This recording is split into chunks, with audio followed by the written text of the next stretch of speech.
Alright Dave, I'm going to show you real quick how to take care of this system. It's not too hard, it's not that different from when we talked about it earlier. First thing you're going to want to do when you come to the system is open the doors.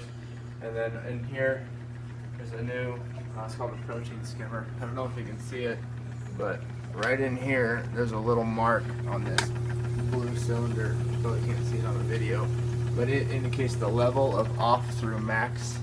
And then so first thing you want to do probably is just turn it to the off position. It'll bubble a little bit, but you'll see the bubble level in the filter go down after you do that. And then you can start your basic maintenance. So first thing, just make sure there's food in the filter or in the feeder. You can just look to see it and then just listen to it to make sure that it's ticking like a clock. I'll have a fresh battery in there, so that shouldn't be an issue. And then there'll be a piece of saran wrap right here to help reduce the evaporation. And then you'll come down here, and then these lids come off here. The easiest way to get the lid off is actually to undo the electrical cord to this light. It separates. You take that, just kind of drape it over. And you can pull this hood here off, and then you can pull this little piece off here, and it just makes it easier to get to this stuff. You're going to want to first change these filter socks. Not really change them, just clean them. They just pull right out. And I'll leave this red bucket here empty so you can just put them in there. So they just pull right out. There's two of them. They get kind of dirty inside, and so all you're really going to do is go over to the sink and just kind of spray them and just kind of clean them out as best you can. They're not going to be perfect, but anything's better than nothing. And then once you do that, you can bring them back and put them back in. I'll show you how to put them back in real quick. They're pretty easy. They've got these little handles right here so you can grab them. They just kind of sit right back in. And then just kind of make sure they're level. Just kind of, they'll snap in a little bit. So that's all that really needs to happen with those. I'm going to leave them out so that I can clean them.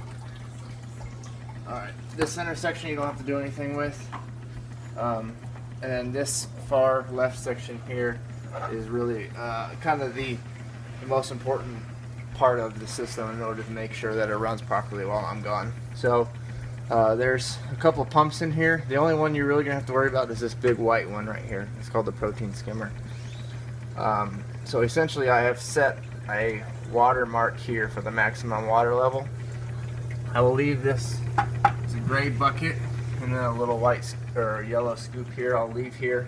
It's already with has preconditioned water in it. If the water starts looking gross, kind of nasty, or it gets empty while you're gone, you can go over to the kitchen sink. There's like a side spigot. It's where our reverse osmosis system is. It's not the main spout.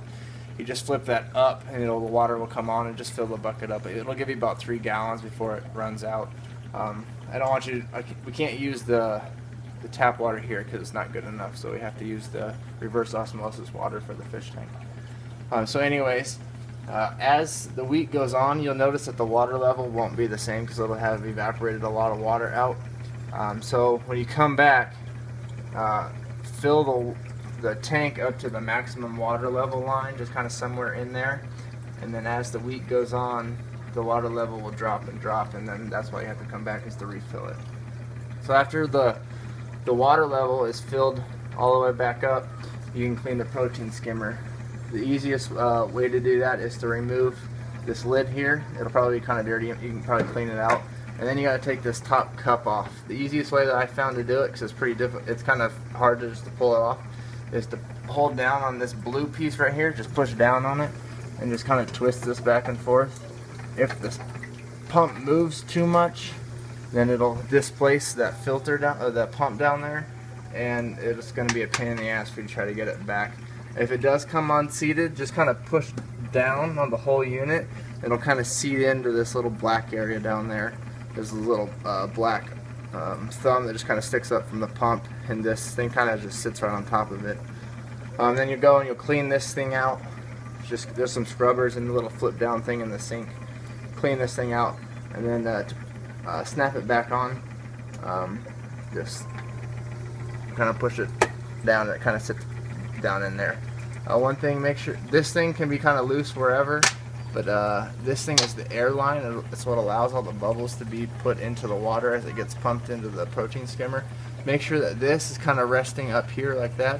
If it's down here like this, it could suck up water, and then if it sucks up water, I'll show you what happens. Basically, like, it gets plugged, and the bubbles will start to climb and climb and climb, and then you'll basically overflow the protein skimmer, and it's not doing anything for you. So just make sure it kind of just sits right up there like that. And then the final step is to reset the protein skimmer, and this can be kind of tricky. So I'll show you with the lid off. This blue thing here is kind of like a, I don't know, a bubble amount, you know, dial. So as you turn the little mark here from the off position towards the max position, the bubbles in the protein skimmer rise. If the bubbles are too high, they'll start to foam over, and the cup will rapidly fill up. This is not what we want. So what we want is for the bubbles to be at a level. It's usually about 3 to 3.5, sometimes at the 4 level, where the mark meets the number. Essentially what happens is you'll see that the bubbles will come about halfway up. Yeah, I'm looking for about halfway up the top ring here, this inside ring. If the bubbles are constant at about halfway up right there, that's a pretty good level. It'll fluctuate a little bit after you change the water and everything. That's why you do it last, because as this water level rises and falls, this bubble level rises and falls. So I want this to be at the highest level when you set it. That way, as it evaporates and reduces, the bubble level will reduce as well. So set it about halfway up, and then just put your lid back on, and then, you know, it'll do its thing. If you sit here for about 5 or 10 minutes and it seems to rise a little bit, just dial it down ever so slightly, and the bubble level will drop a little bit, and then it'll help clean the tank. If it does overflow, it's not a huge deal. It's just one less piece of filtration that the tank has or won't have, but it'll still oxygenate the water with all the bubbles and everything. So it'll have some secondary effects. I think that's about it. You can just put these.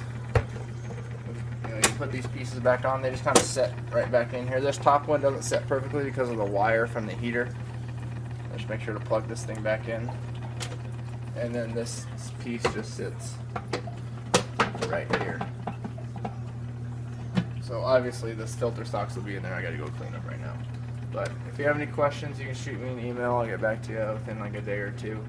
And if you notice that the water level in the tank is like extremely low, like probably less than 3 inches deep or 4 inches deep, or basically if it's to this blue sponge here or below, when you get here after a week, you might have to come a little more often, maybe every 5 days or something, because if it gets too low, then the pumps run out of water and then they burn up and spark and do all kinds of bad things that we don't want to have happen. So if you have any questions, let me know.